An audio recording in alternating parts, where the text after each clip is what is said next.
Morning students, today's topic is mail merge. So we'll start the topic. What is mail merge?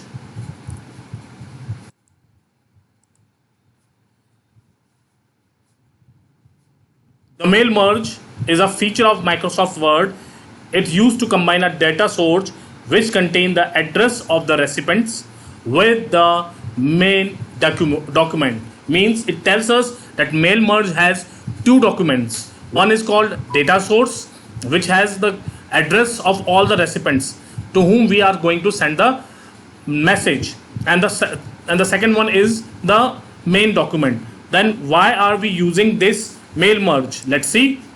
It saves our time and energy to send letters to multiple address. Suppose I want to organize a birthday party and I want to invite 50 of my friends.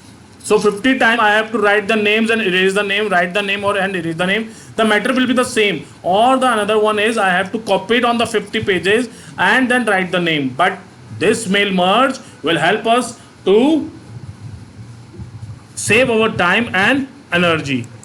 Now, mail merge is having data source.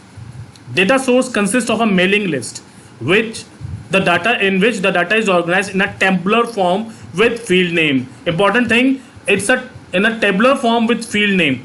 These field names are the titles or heading of the or a caption for the mailing list. Suppose when you are filling a form, so it is written over there Mr. or Mrs. your title, then your name, then your address. So what are these? These are the field name.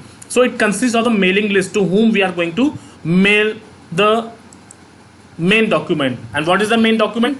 Main document contains the text that we wish to send to the recipient.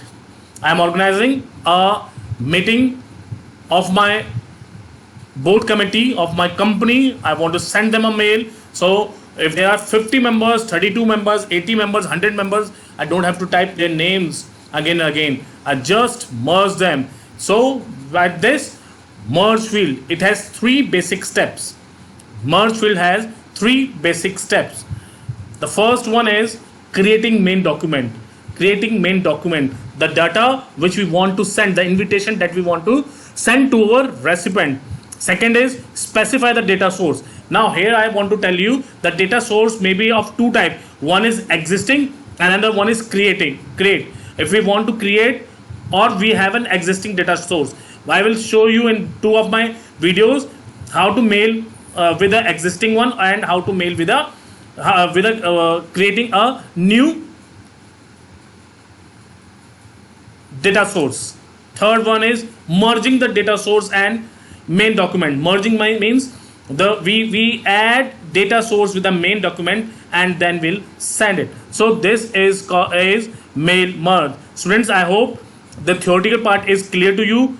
After this, I will start my practical part in my second video. Thank you.